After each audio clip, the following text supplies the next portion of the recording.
আপনাকে ধন্যবাদ যে আপনি পরিপূর্ণ ইসলাম গ্রহণে, পরিপূর্ণ ইসলাম মানতে উদ্বুদ্ধ এবং আপনার মানসিকতা চমৎকার। কিন্তু পরিপূর্ণ ইসলাম মানতে গেলে মনে রাখতে হবে, ইসলাম হলো জানা ও মানার নাম। ইসলাম হলো জানা ও মানার নাম। প্রথমে জানবেন, তারপর মানবেন। এটা হলো ইসলামের আসল বৈশিষ্ট্য। আর মুশরিকদের, কাফিরদের, বেদিনদের বৈশিষ্ট্য হলো তারা জানে কিন্তু মানে না। জানে কিন্তু মানে না। যেমন আরব মুশরিকরা যখন রসুল দাওয়াত দিতেন, তারা তখন বললেন সামি'না ওয়া আসাইনা, শুনলাম এবং নাফরমানি করলাম, মানলাম না। কিন্তু সাহাবারা, যারা সোনালী যুগের সোনার মানুষে পরিণত হয়েছিলেন, যাদের প্রতি আল্লাহ সন্তুষ্টির সনদ দিয়েছেন, উম্মতের জন্য তাদের প্রতি শ্রদ্ধার সাথে তাদের নাম স্মরণ হলেই তাদের জন্য আল্লাহর সন্তুষ্টির দোয়া করতে রাদিয়াল্লাহু আনহু অন্তত এই বাক্য পাঠ করতে উদ্বুদ্ধ করা হয়েছে, নৈতিক দায়িত্ব হিসাবে অভিহিত করা হয়েছে। সেই সাহাবাই কেরাম রিজওয়ানুল্লাহি আলাইহিম আজমাইন, তাদের বৈশিষ্ট্য সম্পর্কে আল্লাহ কোরআনুল কারীম বলছেন, তারা বলতো সামি'না ওয়া আতা'না, আমরা শুনলাম এবং আনুগত্য করলাম। কাজে শুনব এবং আনুগত্য করব। এই ক্ষেত্রে মনে রাখতে হবে যে পরিপূর্ণ ইসলামের মধ্যে মনে রাখতে হবে তাওহীদ ও রিসালাতের স্বীকৃতির পর প্রথম হচ্ছে একজন মানুষের ব্যক্তি জীবনকে পরিশুদ্ধ করা।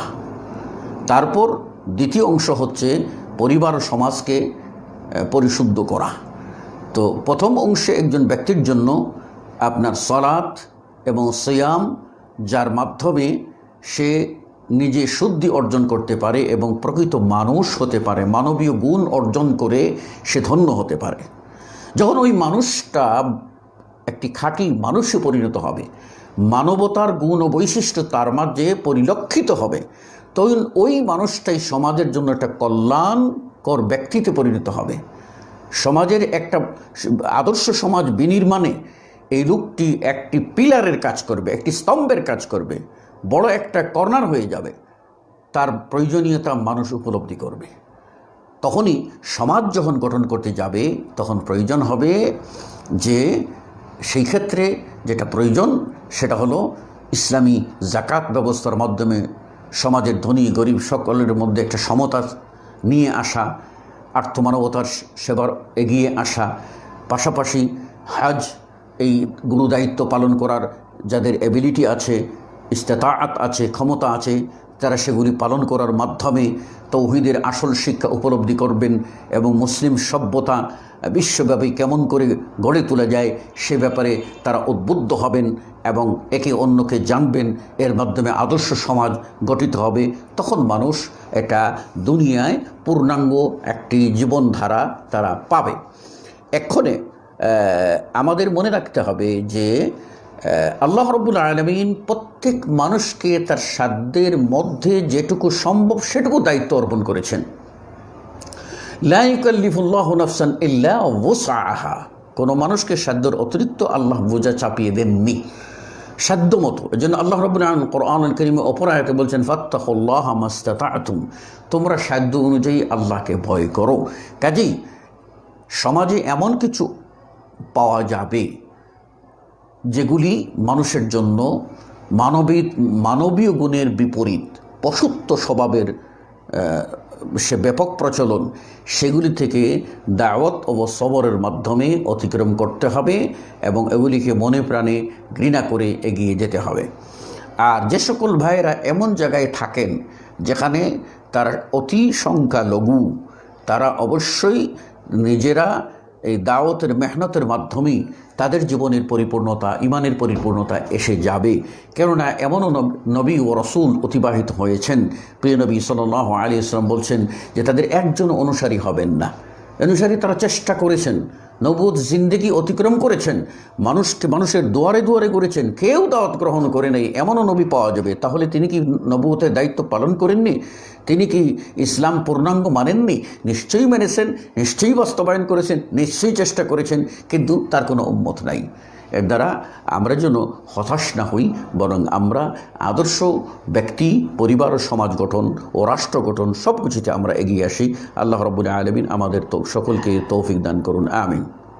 বলছেন, আসসালামু আলাইকুম ওয়া রাহমাতুল্লাহি ওয়া বারাকাতুহু। সবগুলো মাযহাবের মূল কথাগুলো এবং এক মাযহাব থেকে অন্য মাযহাবের ভিন্নতা একটু সংক্ষিপ্তভাবে জানতে চাই, তাহলে ওই সকল ইমামগণের দৃষ্টিভঙ্গি সম্পর্কে জানা যাবে। ওয়ালাইকুম আসসালাম ওয়া রাহমাতুল্লাহি ওয়া বারাকাতুহু। ভাইজান, মাযহাব যদি বলেন তাহলে আমরা প্রথমে বলবো যে এটি হলো ফিকহি মাসআলাগত মাযহাব। আর ফিকহি মাসআলাগুলো মাযহাব প্রসিদ্ধ হলো 4টি, আর এর বাহিরে আরও অনেক মাযহাব আছে। 4টি হলো মানুষের কাছে ব্যাপকভাবে প্রসিদ্ধ, এগুলি ফিকহি মাযহাব। এই ফিকহি মাযহাবের পার্থক্যটা হলো এই যে প্রথম যে মাযহাবটা সেটা আপনার যেটাকে হানাফি মাযহাব বলা হয়, এই হানাফি মাযহাব এর যে মহামতি ইমাম ছিলেন ইমাম আবু হানিফা নু'মান ইবনে সাবিত রাহিমাহুল্লাহ, তিনি তার এই মাযহাবটা গড়ে উঠেছে কোরআনুল কারীম এর গবেষণা এবং কয়েকটি হাদিস নিয়ে। আর তিনি বেশিরভাগ ফতোয়া দেওয়ার সময় তার কাছে সংগৃহীত তথ্যের আলোকে তিনি ফতোয়া দিয়েছেন। তখনও হাদিসের ব্যাপক প্রসার ঘটে নাই। এই কারণে তিনি কিন্তু তার চিন্তাপ্রসূত রায়টা, অভিমতটা দিয়ে গেছেন। আর তিনি একথাও বলে গেছেন যে যখন সহিহ হাদিস পেয়ে যাবে তখন তোমরা সহিহ হাদিস মেনে নেবে।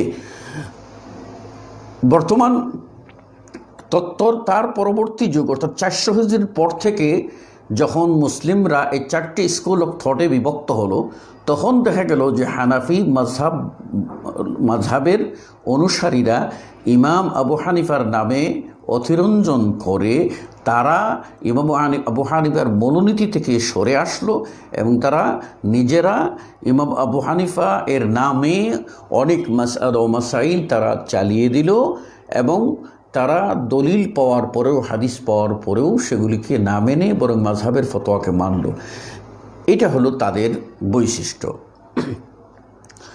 আর দ্বিতীয় হলো যে ইমাম মালিক রাহিমাহুল্লাহ, তিনি কিন্তু হাদিসের যুগ পেয়ে যান এবং সর্বপ্রথম তিনিই কিন্তু আপনার হাদিস সংকলন করেন, যেটা মুয়াত্তা ইমাম মালিক নামে প্রসিদ্ধ, মুয়াত্তার কিতাব।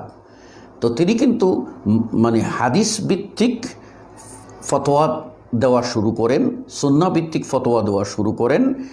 এই ক্ষেত্রে তারও কিছু ফিকহি দৃষ্টিভঙ্গি অন্য কোনো মাসআলায় অন্যান্য ইমামদের চেয়ে ভিন্ন ছিল। তারপরেও তার মাযহাবটা ক্রমান্বয়ে হাদিসের দিকে আসে। এরপরে আসেন যে ইমাম শাফিঈ রাহিমাহুল্লাহ, তিনিও কিন্তু এসে হাদিস ভিত্তিক ফিকহার কিতাব রচনা করেন, অর্থাৎ দৈনন্দিন জীবনে প্রয়োজনীয় মাসআলাগুলি হাদিসের আলোকে সাজানোর জন্য কিতাবুল রচনা করেন। এরপরে আসেন ইমাম আহমদ ইবনে হাম্বল, তখন ব্যাপক হাদিস এর প্রচলন ঘটে এবং তিনি হাদিস বেশি আয়ত্ত করেছিলেন। আর তিনি সর্বপ্রথম সনদ ভিত্তিক হাদিস সংগ্রহ করেন এবং সেটা হলো মুসনাদ ইমাম আহমদ বা নামেই আমরা জানি, যে হাদিসে বলা আহমদ, এটি হলো ইমাম আহমদ ইবনে হাম্বল এর সংকলিত মুসনাদ। তো তিনি ইসনাদ ভিত্তিক সংকলন শুরু করেন এবং তিনি ছিলেন সবচেয়ে বেশি হাদিসের হাফেজ। এজন্য তার সম্বন্ধে যে তথ্য আমরা পাই, তিনি 10 লক্ষ হাদিস সনদ সহ মুখস্থ তার ছিল। তার থেকে শুরু করে একেবারে সাহাবী এবং রসুল পর্যন্ত পুরো বর্ণাসূত্র সহ তিনি হাদিস মুখস্থ রেখেছিলেন। তো কাজেই আমরা ক্রমান্বয়ে এই 4 মাযহাবের মধ্যে আমরা দেখতে পাই প্রথম মাযহাবটা আপনার কিছুটা আপনার সেটা রায় ভিত্তিক, তার পরবর্তী মাযহাব আসে সুন্নাহের দিকে ধাবিত হয় এবং তার পরবর্তী মাযহাব শাফিঈ, সেটাও সুন্নাহর দিকে ধাবিত হয়। তারপরের মাযহাব হাম্বলি মাযহাব, সেটাও সুন্নাহর দিকে ধাবিত হয়। তবে কিছু কিছু মাসআলায়, যে মাসআলা ইজতিহাদি মাসআলা, অর্থাৎ যার দলিল স্পষ্টভাবে বোঝা যাচ্ছে না, কোরআনে রয়েছে হাদিসে রয়েছে কিন্তু স্পষ্ট বোঝা যাচ্ছে না, এমন কিছু ইজতিহাদি মাসআলা নিয়ে তাদের মধ্যে কিছু দ্বিমত রয়েছে। এবং ইমাম শাফি রাহিমাহুল্লাহর প্রথম মত, দ্বিতীয় মত, এরকম মতগুলি রয়েছে যেগুলি আমরা বিস্তারিত জানতে পারি। এবার মাযহাব হলো, যদি আমরা আকীদার দিক থেকে বলি তাহলে চরমপন্থী মাযহাব খারিজি মাযহাব, তারপরে শিয়া মাযহাব, তারপর আপনার মু'তাজিলা মাযহাব, তারপর আশআরি মাযহাব, তারপর মাতুরিদি মাযহাব, এসবগুলি হচ্ছে আপনার আকীদাগত মাযহাব। আর আমাদের ভারতবর্ষের বেশিরভাগ ভাইয়েরাই আপনার আশআরি এবং মাতুরিদি, আশআরির পরবর্তী সংস্কার হলো মাতুরিদি, আর মাতুরিদির এই আকীদা বেশিরভাগ আমাদের সমাজের ভিতরে প্রচলিত আছে। এরপর আমাদের সমাজে আপনার সুফি দর্শনের দিক থেকে যদি দেখা যায় তাহলে সেখানেও দেখা যায় যে প্রসিদ্ধ 4টি আপনার মতে বিভক্ত হয়ে পড়েছেন। এটা হলো আপনার এই নকশবন্দিয়া, মুজাদ্দিদিয়া, এই ধরনের যে তরিকাগুলির কথা আমরা বলি, সেই তরিকা 4 তরিকায় বিভক্ত বেশিরভাগ হয়েছেন এবং স্যার আরও অনেক তরিকাগুলি রয়েছে। কাজেই আমাদের দেশের মুসলিমদের একটা বড় সমস্যা হলো তারা মানে প্রথম ফিকহি মাসআলায় তারা কোন আদর্শ গ্রহণ করবেন, এখানে তারা প্রথম একটি সমস্যার সম্মুখীন হন। 2 নম্বর সমস্যা এরা সমস্যা হন তারা আকীদার ক্ষেত্রে কোন মাসআলাটা গ্রহণ করবেন। 3 নম্বর সমস্যা আসেন আত্মশুদ্ধির নামে যে আপনার সুফি ইজমের বা পীরপাদের যে তরিকাগুলি রয়েছে, এই তরিকাগুলির যেগুলি নাম ধরে ধরে কেউ বায়াত গ্রহণ করান, মানুষকে বিভ্রান্ত করেন, এইগুলি নিয়ে মানুষ সমস্যার সম্মুখীন হন। একদিকে তাদেরকে কোরআন ও হাদিস ডাকছে, তাদেরকে 3 দিক থেকে আক্রমণ করতেছে আপনার বিভ্রান্ত আকীদাগত মাযহাব, বিভ্রান্ত আপনার সেই রায়ভিত্তিক চিন্তা চেতনা, আবার আসছে বিভ্রান্ত এই সুফিইজম বা পীরবাদের এই তরিকাগুলি, যেগুলি মানুষকে বড়ই বিব্রতকর অবস্থায় ফেলে দেয়, সাধারণ মানুষ কঠিন সমস্যার সম্মুখীন হন। আশা করি এ ব্যাপারে বিস্তারিত জানতে গেলে আমাদেরকে আলাদা ক্লাসে আলোচনা করতে হবে। এই পর্যন্ত সংক্ষিপ্ত আইডিয়া আপনাদের সামনে পেশ করলাম। আল্লাহু আ'লাম।